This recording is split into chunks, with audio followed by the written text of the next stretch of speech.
আমার কাছে 10টি ভ্যারাইটি আছে। ভ্যালেজ, বাইকুনুর, অ্যাকোলো, ট্রান্সফিগারেশন এবং গ্রিন লং। তো ফাইনালি আমরাও চলে আসছি আঙ্গুর বাগানে। অনেক অনেক আঙ্গুরের ভিডিও দেখে আসলে লোভ সামলাইতে পারছিলাম না। বাগমারা, নাটোর, যশোর, বিভিন্ন জায়গায়। তো বাড়ির পাশে রাজশাহীতে এবং রাজশাহী সিটির মধ্যে একটা আঙ্গুর বাগান, সেই বাগানে আসছি। এখানে রাশিয়ান জাতের যে আঙ্গুরগুলো আছে সেইগুলো সহ বিভিন্ন ধরনের আঙ্গুর আছে, থুকায় থুকায় আঙ্গুর ধরে আছে। আসলে বাড়ির সাথে আঙ্গুর বাগান, এটার আসলে দেখার যে সৌন্দর্য, এটা আসলে বলে প্রকাশ করা যাবে না। এবং দেখতেও খুব চমৎকার লাগছে। পুরো বাগানে আঙ্গুর ফলে একদম ভর্তি। এবং প্রত্যেকটা এই যে ব্যাগ দিয়ে দেওয়া হয়েছে, কারণ এই যে আঙ্গুরে পোকা এবং বিভিন্ন ধরনের ইয়া থেকে রক্ষা করার জন্য এইভাবে ব্যাগ দিয়েছে।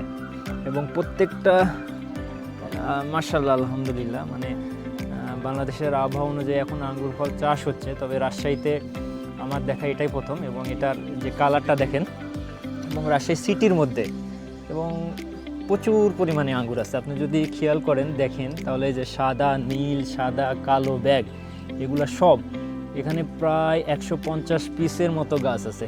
আমরা যে আঙ্গুর বাগানে আসি রাজশাহী সিটির মধ্যে, আমি তো মূলত এই ভাইয়ারই আঙ্গুর বাগান। ইনি আসলে আঙ্গুর যে বাগানটা দেখতেছেন, পুরো বাগানটা ইনার তত্ত্বাবধানে নিজে আর কি এটার শুরু করছে। এবং প্রচুর পরিমাণে গাছ আছে এবং ফলও আছে প্রচুর পরিমাণে। তো ওনার সঙ্গে এখন আমরা কথা বলবো। কিছু সংগ্রহ করা আছে, আর দেশের মধ্যে থেকেও কিছু মানে বাগানের থেকে সংগ্রহ করা এই গাছগুলো। এটা ভ্যারাইটির নাম হলো বাইকুনুর। আমার কাছে 10টি ভ্যারাইটি আছে। ভ্যালেজ, বাইকুনুর, অ্যাকোলো, ট্রান্সফিগারেশন এবং গ্রিন লং। তো এটা প্রায়গুলোই আমরা বাংলাদেশ থেকে, দেশের মধ্যে থেকে যারা সফল চাষি তাদের মাধ্যমে সংগ্রহ করা।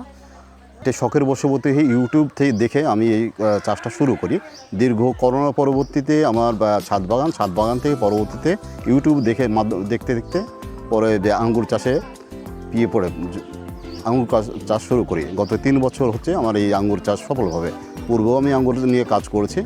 তো এটা বিদেশি কিছু কৃষি প্রবাসীর মাধ্যমে চারা নিয়ে আসলো, ওগুলো প্রায়গুলো নষ্ট হয়ে গেছে। একটা গাছ আছে শুধু, আর বাদ বাকি এগুলো বাইকুনুর, অ্যাকোলো বা ট্রান্সফিগারেশন, গ্রিন লং, ভ্যালেজ, এগুলো দেশের মধ্যে থেকেই বিভিন্ন মাধ্যম দিয়ে সংগ্রহ করা। বাংলাদেশের আবহাওয়ায় এবং বাংলাদেশের মাটিতে এই বাইকুনুর আঙ্গুরটা ব্যাপকভাবে চাষ শুরু হয়েছে। আর খেতে মিষ্টি, বা ভ্যালেজটাও মিষ্টি। মোটামুটি এটা চাষযুক্ত করা যায়। বাড়ির উঠান বাগান বা অল্প কিছু জায়গায় পরিসরে যদি থাকে, অল্প কিছু জায়গা, এই জায়গায় মতে 2-1টা গাছ লাগাতে পারে বাড়িতে একটা পরিবারের চাহিদা মিটবে। একটি ভালো, যেমন কালার তেমন মিষ্টতা, সব দিক দিয়েই এই আঙুরটা ভালো। এবং এটা একটি 12 মাসি জাত। এই যে দেখছেন পাকা, আবার দেখছেন ফুল, আবার বিভিন্ন বিভিন্ন স্টেপে ফল আছে এই বাইকুনুর আঙুরটা। এখানে তেমন একটা ধরে নেই, মানে বাইকুনুর যে পরিমাণ ধরার কথা, আর মোটামুটি অনেকগুলো শেষ হয়েছে।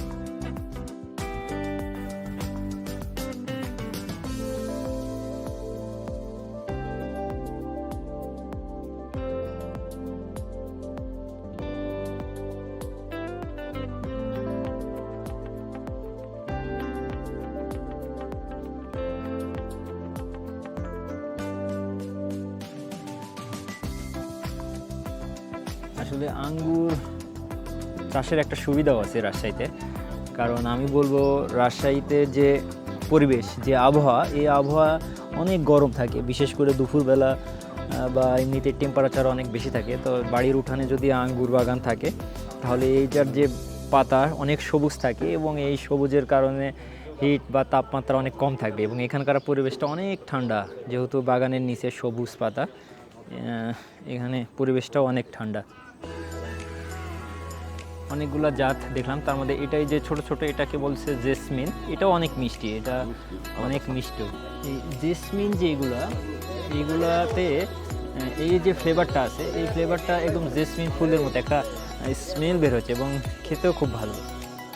এটা আরেকটা জাত, অনেকগুলো জাত দেখলাম।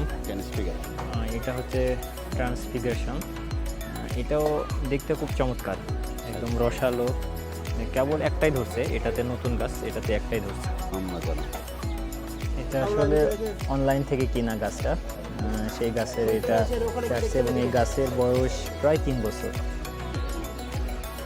তো রাজশাহীতে আঙ্গুর বাগান এবং আঙ্গুর বাগানের আঙ্গুর ফল ছিঁড়ে খাবো।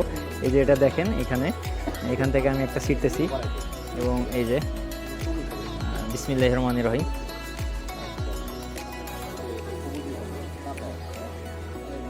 আলহামদুলিল্লাহ, আমি যেটা শুনছিলাম যে বাংলাদেশে আঙ্গুরগুলো টক হচ্ছে, এরকম কোনোই সম্ভাবনা নাই। আমি যেটা খাইছি সেটা আলহামদুলিল্লাহ অনেক মিষ্টি এবং নর্মাল যে বাইরের থেকে যে আঙ্গুরগুলো আসে এরকম সেটার মতোই টেস্ট। এবং এখানে যে বিভিন্ন জাতের প্রায় চার রকমের আঙ্গুর দেখছি, সবগুলোই মিষ্টি। বিশেষ করে জেসমিনের ফ্লেভারটা আমার খুব ভালো লাগছে এবং তার সাথে সাথে রাশিয়ান যেটা খাইছি এবং চাইনিজ, সবগুলোই আলহামদুলিল্লাহ খুব ভালো লাগছে।